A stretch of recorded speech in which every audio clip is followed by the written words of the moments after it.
Hey, welcome back to Hey, Hold My Beer. This morning we're going to be talking about cleaning your softener and doing an iron cleaning on your softener.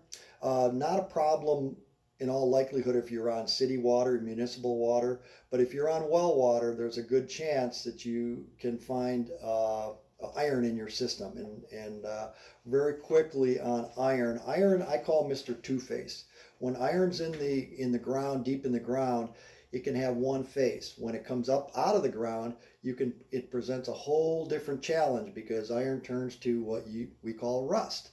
And that rust formation isn't always predictable when and where it occurs. You don't want it to occur in your resin or in your house. If you're doing laundry and you end up with orange spots, or you've got open your tap water and you got orange coming out, you know you've got iron problems. I discovered that I had a high degree of iron fouling that was plugging the softener system. So I went about and I designed a way to clean the resin, both mechanically as well as chemically. And I'm going to talk briefly and kind of walk you through it. First and foremost, you need to be able to bypass your softener system. Most, and if not every softener system is going to have some kind of a bypass system. So in the event that you need to do something with your softener, make repairs or whatever, there should be a bypass valve.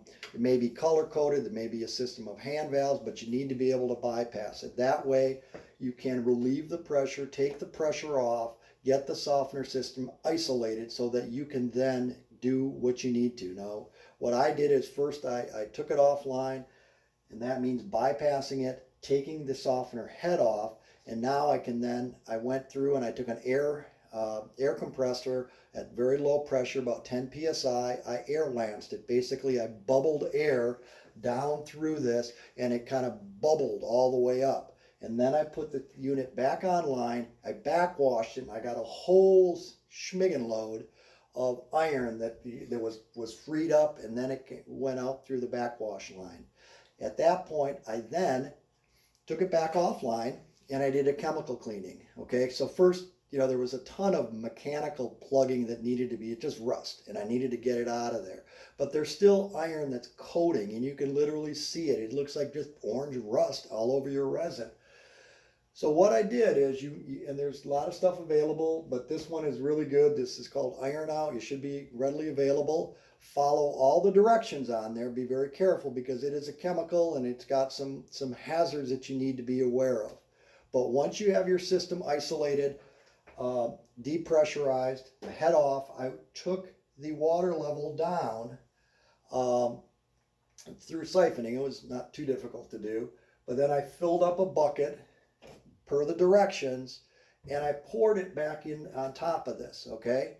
So now I've got my chemical cleaner sitting in here, and it's isolated, so I can let it sit I let it sit overnight, okay? And that way then in the morning, I was able to drain the system back down, backwash it all out. And how do I know? How do you know how well your cleaning goes? Well, two things. Number one, you can see the lines. If you look closely, you can see where the resin line is, and then literally there were lines that were done every time I did a chemical cleaning. I didn't fill it all the way up because it's no need to, cleaning the tank wasn't the objective, was cleaning the resin. But that way you can see how effective that cleaning is. So anyways, if you got questions, shoot me a note. I'll be happy to help. Iron Out's a good product. You should be able to find it, and hope this is of some help to you. Thank you.